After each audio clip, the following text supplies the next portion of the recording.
حضرت عبداللہ ابن عباس رضی اللہ تعالیٰ عنہ سے مروی ایک روایت ہے، میں ایک دن حضور کے پیچھے بیٹھا ہوا تھا، سواری میں حضور کا ردیف تھا، تو حضور نے فرمایا اے بیٹے، اے لڑکے، میں تجھے کچھ کلمات سکھاتا ہوں، تو اللہ کے حقوق کا خیال رکھ تو وہ تیری حفاظت فرمائے گا۔ تو اللہ تعالیٰ جل شانہ کے احکام کی حفاظت کر، تو اسے اپنے سامنے پائے گا۔ اذا سألت فاسأل اللہ، جب سوال کرے تو اللہ سے ہی سوال کرے، اللہ سے مانگنے کا مزاج پیدا کر لیں کہ فرمایا تمہارے جوتے کا تسمہ بھی ٹوٹ جائے تو وہ بھی اللہ سے مانگو۔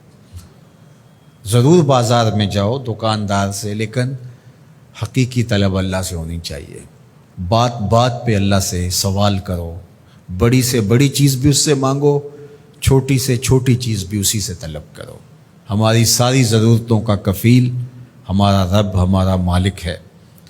تو دوسری نصیحت یہ کی کہ جب تو استعانت طلب کرے، مدد طلب کرے تو اللہ سے ہی استعانت طلب کرے۔ وعلم، اور جان کہ اگر ساری امت، سارے لوگ، پوری قوم جمع ہو کے تمہیں فائدہ پہنچانے کی کوشش میں لگ جائیں تو تمہیں وہی فائدہ پہنچا سکتے ہیں جو تیرے لیے تیرے رب نے لکھا ہے۔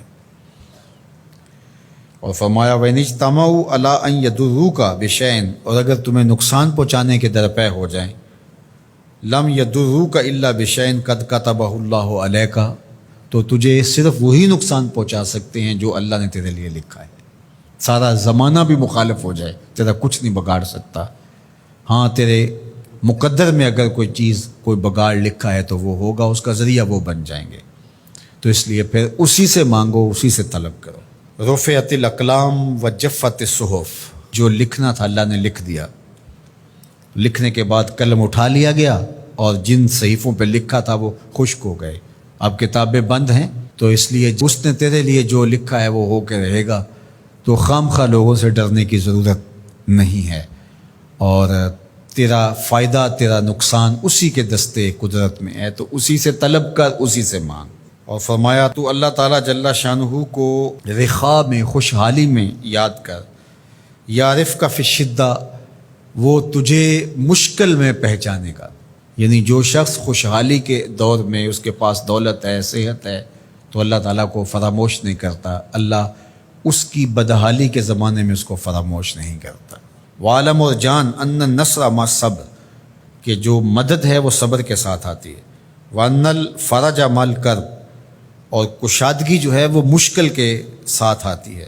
وان مع العسر یسرا، اور سہولت جو ہے وہ مشقت برداشت کرنے کے بعد آتی ہے، تنگی کے بعد فراخی آتی ہے۔ پہلو مشکل پھر تمنا، پہلو کنڈا پھر پل، شاید مگروں پہلو مکھیاں ڈس دیاں ڈنگ والیاں۔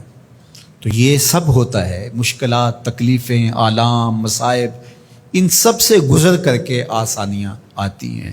خود حضور کی زندگی دیکھ لیجئے، مدنی زندگی مکی زندگی کے گزرنے کے بعد، طائف کے مراحل کو طے کرنے کے بعد آتی۔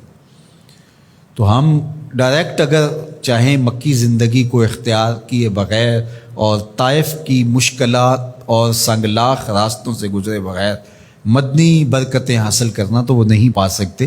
تو یہ اللہ تعالیٰ نے ایک نظام رکھا ہوا ہے۔